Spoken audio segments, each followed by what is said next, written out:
Un juge fédéral bloque temporairement un décret présidentiel de Donald Trump. Un juge fédéral a temporairement bloqué jeudi le décret présidentiel de Donald Trump redéfinissant le droit de naissance, le qualifiant de manifestement inconstitutionnel lors de la première audience d'un effort de plusieurs États contestant le décret. Le juge de district américain John Coughenour a interrompu à plusieurs reprises un avocat du ministère de la Justice pendant les plaidoiries pour lui demander comment il pouvait considérer le décret comme constitutionnel. Lorsque l'avocat Brett Shumate a dit qu'il aimerait avoir la possibilité de l'expliquer lors d'un brefage complet, M. Coughenour lui a mentionné que l'audience était sa chance. L'ordonnance de restriction temporaire demandée par l'Arizona, l'Illinois, l'Oregon et Washington a été la première à être entendue par un juge et s'applique à l'échelle nationale. Cette affaire est l'une des 5 poursuites intentées par 22 États et un certain nombre de groupes de défense des droits des immigrés à travers le pays. Les poursuites comprennent des témoignages personnels de procureurs généraux qui sont citoyens américains de naissance et des noms de femmes enceintes qui craignent que leurs enfants ne deviennent pas citoyens américains. M. Coughenour, nommé par Ronald Reagan, a commencé l'audience en interrogeant les avocats de l'administration, affirmant que l'ordre dépasse l'entendement. C'est un ordre manifestement inconstitutionnel, a soutenu le juge Coughenour face à May Shumate. M. Coughenour a indiqué qu'il était sur le banc depuis plus de 4 décennies et qu'il ne se souvenait pas d'avoir vu un autre cas où l'action contestée était aussi clairement inconstitutionnelle. Ms. Shumate a souligné qu'il n'était pas d'accord avec lui et a demandé au juge la possibilité d'avoir un exposé complet sur le bien-fondé de l'affaire, plutôt que de se voir délivrer une ordonnance de restriction de 14 jours bloquant sa mise en œuvre. Le décret exécutif de Donald Trump, qu'il a signé le jour de son investiture, devrait entrer en vigueur le 19 février. Il pourrait avoir un impact sur des centaines de milliers de personnes nées dans le pays, selon l'une des poursuites.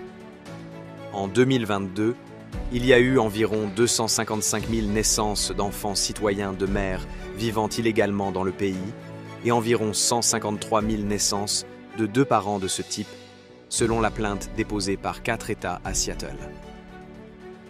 L'administration Trump a fait valoir dans les documents déposés mercredi que les États n'ont pas de motif pour intenter une action en justice contre le décret et qu'aucun dommage n'a encore été causé, de sorte qu'une mesure temporaire n'est pas nécessaire. Les avocats de l'administration ont également précisé que le décret exécutif ne s'applique qu'aux personnes nées après le 19 février, date à laquelle il devrait entrer en vigueur. Les États-Unis font partie des quelques 30 pays où la citoyenneté de naissance, le principe de droit du sol, est appliqué. La plupart se trouvent dans les Amériques. Le Canada et le Mexique en font partie. Les poursuites font valoir que le 14e amendement de la Constitution américaine garantit la citoyenneté aux personnes nées et naturalisées aux États-Unis. Les États interprètent l'amendement de cette façon depuis un siècle. Ratifié en 1868 au lendemain de la guerre civile, l'amendement stipule que toutes les personnes nées ou naturalisées aux États-Unis et soumises à la juridiction de ces États sont des citoyens des États-Unis et de l'État dans lequel elles résident. Le décret de M. Trump affirme que les enfants de non-citoyens ne sont pas soumis à la juridiction des États-Unis et ordonne aux agences fédérales de ne pas reconnaître la citoyenneté aux enfants dont au moins un parent n'est pas citoyen. Une affaire clé concernant la citoyenneté par droit de naissance s'est déroulée en 1898. La Cour suprême a jugé que Wong Kim Ark, né à San Francisco de parents immigrés chinois, était citoyen américain parce qu'il était né dans le pays. Après un voyage à l'étranger, il a été confronté à un refus de réadmission par le gouvernement fédéral au motif qu'il n'était pas citoyen en vertu de la loi sur l'exclusion des Chinois.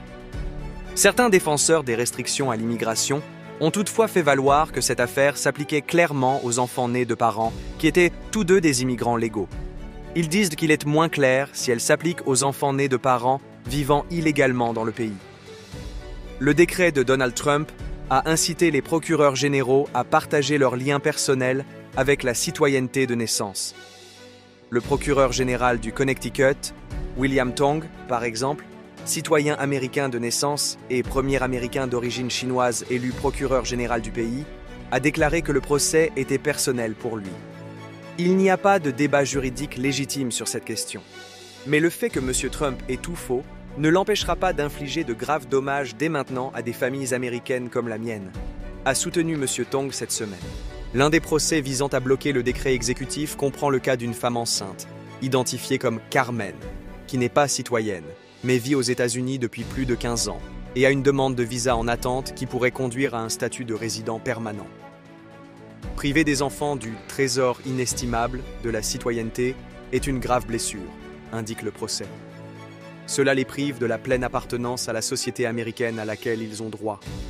Et toi, que penses-tu de ce décret du président Trump concernant le droit du sol? Donne-moi ton avis dans les commentaires, et s'il te plaît, n'oublie pas de t'abonner.